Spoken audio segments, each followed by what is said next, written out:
BTA, WBTA এবং ডব্লিউবিএইচএ এই তিনটা টেস্ট পেপারের মধ্যে কোন টেস্ট পেপার থেকে সব থেকে বেশি কমন আসে?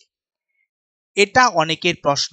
আবার অনেকের মনে এই প্রশ্নটা উকি দিচ্ছে যে স্যার, প্রথম 10টা পেপার, 10টা কোনো একটা টেস্ট পেপারের প্রথম 10টা প্রশ্নপত্র যদি আমরা করে চলে যাই, আমরা কতটা কমন পাবো?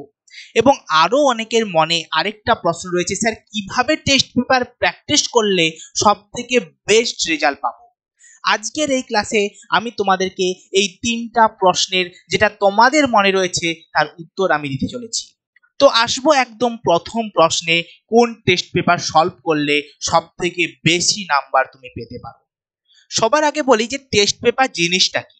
টেস্ট পেপার মানে কি, কোনো সমস্ত স্কুলে যে টেস্ট এক্সাম হয়েছে, যেমন তোমার স্কুলেও টেস্ট এক্সাম হয়েছে, প্রত্যেকটা স্কুলে যে টেস্ট এক্সাম হয়েছে, বেশ কিছু ভালো ভালো স্কুলের টেস্ট এক্সামের যে কোয়েশ্চেন, সেটাকে যদি এক কাছে করে দাও, কোনো একটা বইয়ে রূপান্তরিত করে দাও, সেটা হচ্ছে টেস্ট পেপার। তুমিও যদি বেশ কিছু 10-15টা 20টা স্কুলের টেস্টের এক্সামের যে কোশ্চেন সবকিছুকে নিয়ে একটা কাছে নিয়ে আসো, সেটা হয়ে যাবে টেস্ট পেপার। প্রথম প্রশ্ন কি ছিল না, স্যার কোন টেস্ট পেপার সলভ করলে সব থেকে বেশি নাম্বার পাবো? সবার আগে বলছি যে এরকম কোনো ব্যাপার নেই যে এই টেস্ট পেপার সলভ করলে বেশি নাম্বার পাবে, ওই টেস্ট পেপার সলভ করলে বেশি নাম্বার পাবে।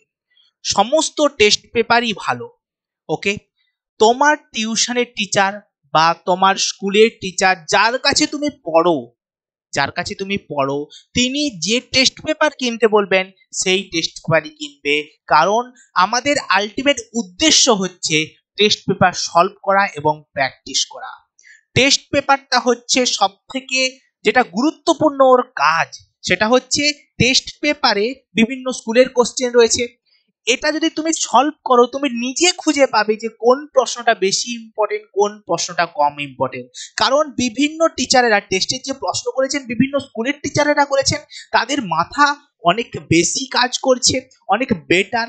তারা যখন তাদের মাথাগুলো এক কাছে যখন তুমি পাচ্ছ, তাদের মাথার যে প্রশ্ন, তারা ভাবছে যে আচ্ছা এই প্রশ্নটা পড়তে পারে, ওই টিচার ভাবলো এই প্রশ্নটা পড়তে পারবে।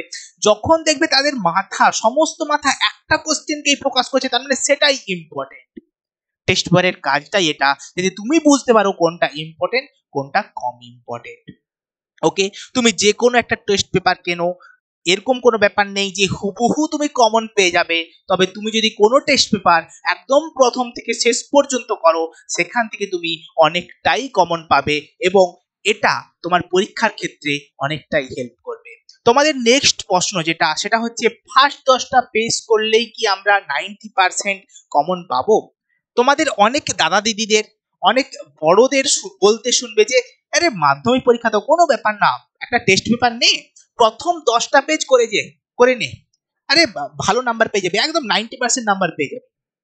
এটা সম্ভব না। তোমার ভাগ্য ভালো থাকলে হয়তো হয়ে যেতে পারে, কিন্তু না হওয়ার সম্ভাবনাটাই বেশি। সব সময় বলবো বই ভালো করে পড়ো, টেক্সট বই ভালো করে পড়ো, তারপরে টেস্ট পেপার সলভ করো। কারো কোথায় দেখো, অনেকে অনেক কথা বলবে যারা গাছের নিচে থাকে। ধরো তুমি কোনো একটা গাছে চড়ছো, চড়ার জন্য তুমি নিচে দাঁড়িয়ে আছো, গাছের উপরে তোমার এক বন্ধু আছে, নিচে 3জন বন্ধু আছে। ওপরের যে বন্ধুটা গাছে থাকবে সে তোমাকে ডাকবে উঠে আয় উঠে আয়, আর নিচের যে বন্ধুগুলো যারা উঠতে পারছে না গাছে, সে তোমাকে বলবে উঠিস না, তুই পড়ে যাবি। অতএব কারো কোথায় মন না দিয়ে তুমি যেটা চাইছো, তোমার যেটা মনে হচ্ছে যে এইভাবে করলে আমি উপরের দিকে উঠতে পারবো, সেই পথ তুমি অবলম্বন করবে। নেক্সট প্রশ্নে আসবো তোমাদের, যেটা হচ্ছে টেস্ট পেপার কিভাবে সলভ করব। এটা খুব গুরুত্বপূর্ণ একটা প্রশ্ন। দেখো, আমার যে স্টুডেন্ট রয়েছে, মানে তোমরা দু প্রকারের রয়েছো, মানে দু ধরনের স্টুডেন্ট রয়েছো। এক, ক্যাটাগরি 1।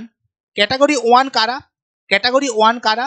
যারা সবকিছু পড়া হয়ে গেছে, তাদের আর কোনো কিছুই বাকি নেই, তাদের শুধু এখন প্র্যাকটিস চলছে। তারা কেমন করে টেস্ট পেপার প্র্যাকটিস করবে? তারা যে কোনো একটা টেস্ট পেপার নাও, যে কোনো ধরো একটা টেস্ট পেপার, ধরো তুমি ডব্লিউবিটিএ নিলে, ডব্লিউবিএইচ নিলে কিংবা এবিটিএ নিলে, যে কোনো একটা টেস্ট পেপার তুমি নিলে।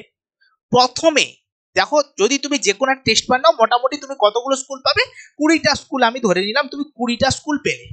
ওকে, ওখানে 20টা স্কুল রয়েছে। তুমি কি করবে, প্রতিদিন প্রতিটা বিষয়ের দুটো করে স্কুলের সমস্ত শর্ট কোশ্চেন টেস্ট পেপারেই দাগাবে, টেস্ট পেপারেই দাগ দেবে এবং শর্ট কোশ্চেনের উত্তর ওখানেই লিখবে। প্রতিটা বিষয়ে দুটো করে স্কুলের কোশ্চেন তুমি ওখানেই লিখবে। এবং বড় কোশ্চেন গুলো স্যার কি করব, বড় কোশ্চেন গুলো তুমি ধরো 2 নম্বরে একটা প্রশ্ন পড়ছে, ইস্ট্রোজেনের কাজ লেখো, তুমি চোখ বুঝাবে, চোখ বুঝিয়ে ভাবো যে ইস্ট্রোজেনের কি কি কাজ ছিল। 1 নম্বর পয়েন্ট এটা ছিল, 2 নম্বর পয়েন্ট এটা ছিল। 1 নম্বর পয়েন্টে আমরা পুরোপুরি লিখবো এটা, 2 নম্বর পয়েন্টটা এটা লিখবো। ঠিক আছে, 1 নম্বর পদ্ধতি। 2 নম্বর পদ্ধতি, তুমি চোখ বুঝিয়ে ভাবতে না পারো, খাতায় রাফ লিখতে থাকো। ঠিক আছে, এইভাবে দুটো পেজ পুরোপুরি কমপ্লিট করো। প্রতিদিন দুটো করে পেজ তুমি কমপ্লিট করবে প্রত্যেকটা বিষয়ে। তোমার 10 দিনে কিন্তু 20টা পেজ কমপ্লিট হয়ে যাবে। এটা হচ্ছে ক্যাটাগরি 1রা কিভাবে করবে। ক্যাটাগরি 2, যারা এখনো পর্যন্ত কিছুই পড়নি, কিছুই পড়া হয়নি, মোটামুটি এক আধবার পড়ছিলে, টেস্টে কোনোভাবে ঠেলে ঠুলে পাস করে গেছো, তোমরা কি করবে? তোমাদেরকে আমি যেটা বলবো সেটা হচ্ছে, প্রথমত তোমরা প্রত্যেকটা চ্যাপ্টার, তোমাদেরকে আগের যে ভিডিওটা দিয়েছি, আগে একটা ভিডিও আপলোড করেছি, আগে একটা ক্লাস আপলোড করেছি, সেটা একবার দেখো। ওখানে আমি বলেছি কোন চ্যাপ্টারগুলো তুমি সহজ কিন্তু বেশি নাম্বার পাবে, কোন চ্যাপ্টারগুলো করলে তুমি বেশি নাম্বার পেতে পারো।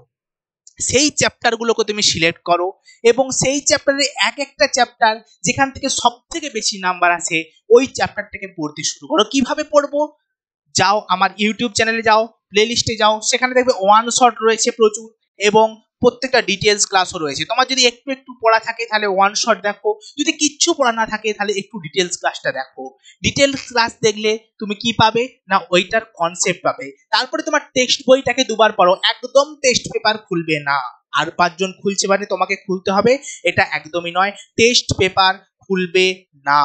তুমি ফার্স্টে বইয়ের ওই চ্যাপ্টারটা পড়বে, বইয়ে পড়লে তারপরে কি করবে, তারপরে নেক্সট স্টেপ তোমার হবে টেস্ট পেপারটা খোলো, খুলে দেখো যে ওই চ্যাপ্টার থেকে অন্য কোনো চ্যাপ্টার দিকে আমি তাকাবো না, আমি ফার্স্টে ভয় পেয়ে যাব না, নিজের উপরে বিশ্বাস রাখবো।